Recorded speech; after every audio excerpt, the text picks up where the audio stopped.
देखेंगे कि कबीर भी आखिरकार फलक की बातों को सुनते सुनते थक ही जाएगा और आखिरकार उसे जवाब दे ही बैठेगा। जी हाँ दोस्तों, आने वाले एपिसोड में आप देखेंगे कि फलक जो कि दोस्तों नई नवेली दुल्हन है, इसी वजह से कबीर घर में फंक्शन रखेगा और जब सारे मेहमान आएंगे और वो आपस में बैठे होंगे तो दोस्तों मेहमान जैसे ही आलिया भाभी को देखेंगे तो आलिया से उठकर मिलेंगे और उसे हालचाल पूछेंगे कि कारोबार वगैरह किस तरह से चल रहा है। ये बात दोस्तों फलक को बिल्कुल भी हजम नहीं होगी कि नई दुल्हन मैं हूँ और ये सवालात उससे हो रहे हैं, यानी कि उसको कोई इंपॉर्टेंस ही नहीं मिल रही और इसी बात को लेकर फिर फलक का भी मूड बन जाएगा। फलक वहां से उठकर चली जाएगी, जिस पर दोस्तों आलिया कबीर को देखेगी कि फलक को क्या हुआ और फिर वो इशारा करेगी कबीर को कि तुम जाओ और उसे देखो और उसे पूछो और यहाँ पर लेकर आओ। कबीर दोस्तों रूम में जाएगा तो उसे कहेगा कि क्या बात है, तुम यहाँ पर चली आई, तुम देख नहीं रही थी, लोगों की नजरें नई नवेली दुल्हन यानी कि तुम पर थी।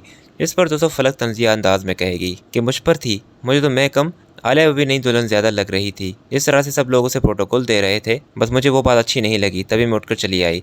इस पर दोस्तों कबीर कहेगा कि ये तुम क्या कह रही हो आलिया भाभी के बारे में, मैं देख रहा हूँ कि आलिया भाभी के लिए तुम्हारे दिल में बहुत नफरत है, आखिर ऐसा क्यों है, आलिया भाभी तुम्हारे बारे में इतना अच्छा सोचती है। फलक दोस्तों कबीर को कहेगी कि अगर ऐसी बात है तो वो मुझे मेहमानों के सामने अच्छी तरह से इंट्रोड्यूस करवाती। दोस्तों यहाँ पर कबीर को आलिया भाभी के बारे में सुनते बहुत ही बुरा लगेगा और फिर वो उसे कहेगा कि देखो फलक, मैं जानता हूँ कि तुम इस वक्त गुस्से में हो, पर एक बात याद रखो कि आलिया भाभी ने मुझे अपने छोटे भाइयों की तरह पाला है और आलिया भाभी के बारे में मैं एक लफ्ज़ नहीं सुन सकता। उसके बाद दोस्तों अगला जो सीन होगा दोस्तों वो नवाल और फलक का होगा।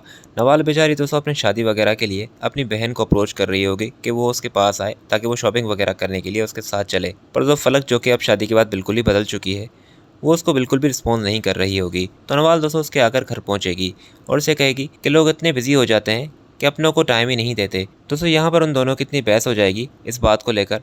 तो फलक कहेगी कि अगर मुझे मालूम होता कि आप यहाँ पर आ रही हैं तो मैं आपको फ़ोन करके मना कर देती, और ये कहकर फिर दोस्तों वो वहाँ से चली जाएगी। नवाल दोस्तों इस बात को लेकर बहुत ही दुखी होगी और फिर इसी मूड के साथ वापस घर आएगी और ये मूड देखने के बाद उसकी माँ तो बिल्कुल समझ जाएगी कि ज़रूर फलक ने कुछ कहा है तुमसे। ये मैं भी देख रही हूँ कि वो शादी के बाद कितनी बदल चुकी है।